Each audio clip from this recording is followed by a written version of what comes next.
Yeah, I can share, and then you can just tell me next slide or whatever when you're ready for yours.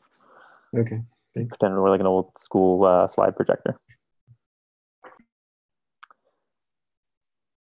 Okay, should we get started?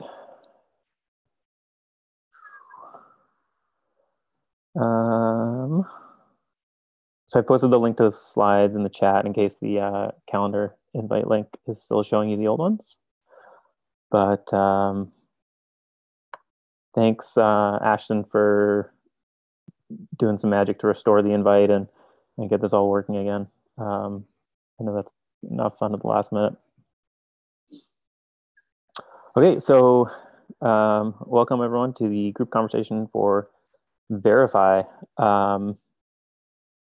If you were there for the last CI/CD group conversation, I kind of talked about how that will be the last CI/CD together group conversation. This is the first one with those two teams being split. And so again, there's a bit of a nomenclature change as well. We've gone from CI to Verify and CD to Release. And so this is the Verify, formerly known as CI side of CI/CD group conversation.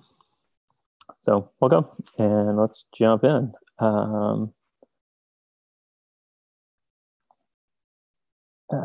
So who this team really is has changed a little bit since the last one. This is mostly straight from the slide deck where I talked about how we were splitting up. But the biggest difference is as we've got the new guy sticker on Brendan O'Leary, who many people here have already worked with, will be joining us as the product manager for Verify, officially starting next Monday, the 14th. Other than that, this group is pretty much the same since the last time we had an update. Obviously, also, though, once Brendan's fully on board and up to speed, Jason will be focusing only on the release side of the release and Verify split. And so what do we do is, if you're not familiar, if you're new, or just forgotten, any features related to things like unit tests or integration tests, acceptance tests, or the web terminal. And, kind of coming back to that theme of the Verify team and Verify name, like we're verifying the code, we're helping you verify your code does what you think it should. And in Slack, you can find us in the G_verify channel. There's a couple other specific channels, but that's generally the best place to go if you have a question or if you're just looking for someone on the team. So what awesome things have come out recently?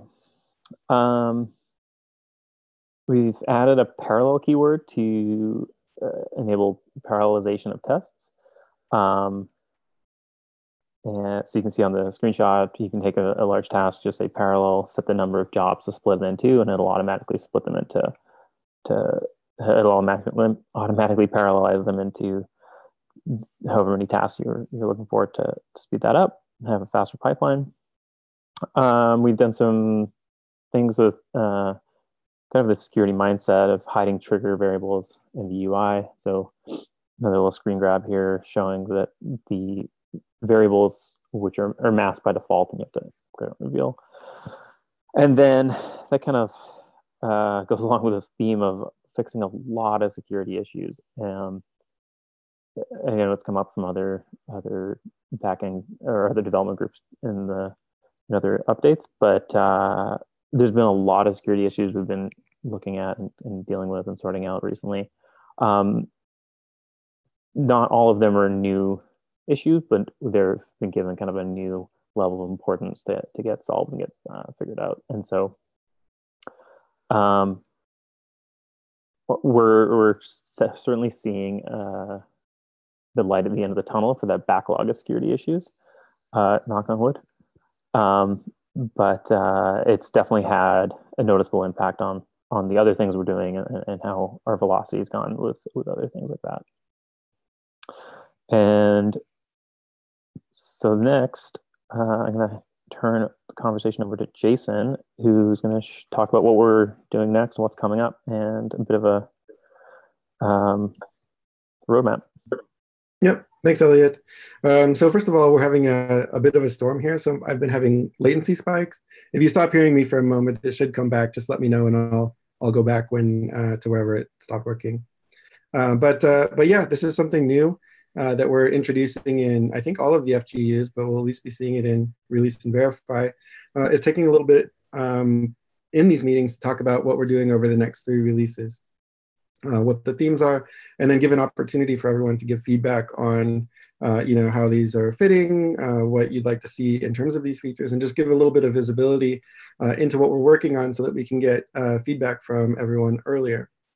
So 11.7, this is the release that's going to be coming out this month, as well as the next one, 11.8. We're doing a lot of focus on cross-project features, so triggering across pipelines and projects, being able to visualize those, building dashboards that can show what's going on across projects, authorization across projects so that you can do things like include templates that may contain your security or compliance, implementation of the steps, and do that securely by fetching it from a project that maybe the developers don't have access to for that project, but it's important to be included in the pipeline.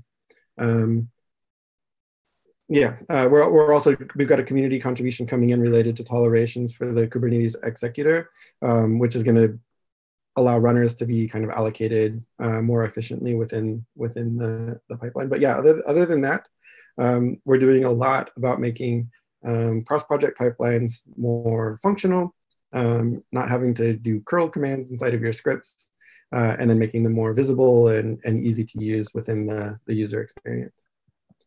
Then in the 12.0 release, which is coming up, and we're actually starting working on this already in order to lead up to it, we're going to be finishing the Windows container executor. So this is going to be a native Docker container executor that can run on Windows and is reliable and production ready. There's other things that we're doing in 11.7 and 11.8 to make that possible. It's a big chunk of work, but we'll be capping it off and delivering it in 12.0. I know some folks have customers who are interested in this quite a bit. We're going to try and at least have some exposure to the in progress features along the way. So if you're interested in that, reach out to me, Brendan, or Elliot, and we can get your customers in touch with what we're going to be building along the way. It won't be functional until this point, but they can do some testing and make sure that their feedback is coming in and that the feature is going to work for them. Also in 12.0, we've got a couple related or unrelated features, finishing up the triggered by. So this will be the ability to say that this project actually should be triggered when a different project is triggered or when it finishes. So that will be kind of capping that off. And then directed acyclic graphs is a kind of complicated name for being able to automatically run your pipelines in the most efficient way. If you've worked with GitLab CI pipelines or any other pipelines much, you'll know that moving things around, trying to optimize the speed among different phases and with different requirements and dependencies within your pipeline, it's quite complicated, and you can spend a lot of time doing it. So what we're going to be doing here is adding a needs keyword in the GitLab CI YAML, which you'll be able to kind of map out what the dependencies are between things, and then just allow the our application to find the most efficient way to run that. So that's going to result in a lot of improvements to wall clock for pipelines, and really excited to deliver that. And then also, it's a DevOps verify feature, but the release team is going to be working on it. But we're continuing to truck towards merge trains and delivering that feature. But in order to get there, we need to do some things around pipelines for merge requests. Some of that stuff you're seeing already, but that will continue, and we'll deliver those things in 12.0. So that's it for our next 3 releases. Wanted to give you guys a chance to ask any questions about either anything that we've delivered, the team, changes on the team, or the roadmap coming up.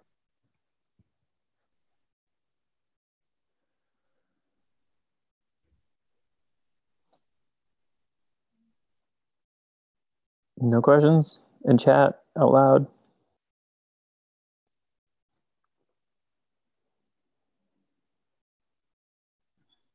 Well, hopefully the quiet means that everybody's very, very excited. We are excited about delivering these features. They're things that have been coming a long time and are going to make a big difference in the product, I think. Well, Dylan just says he's excited about DAG, and Reb's excited about the Windows executor. All right, appreciate the support. So 50-50, or we got one vote on each side, so we're good. Perfect. Okay, thanks for listening, everybody. If you do have any questions or anything pops in your head, find us on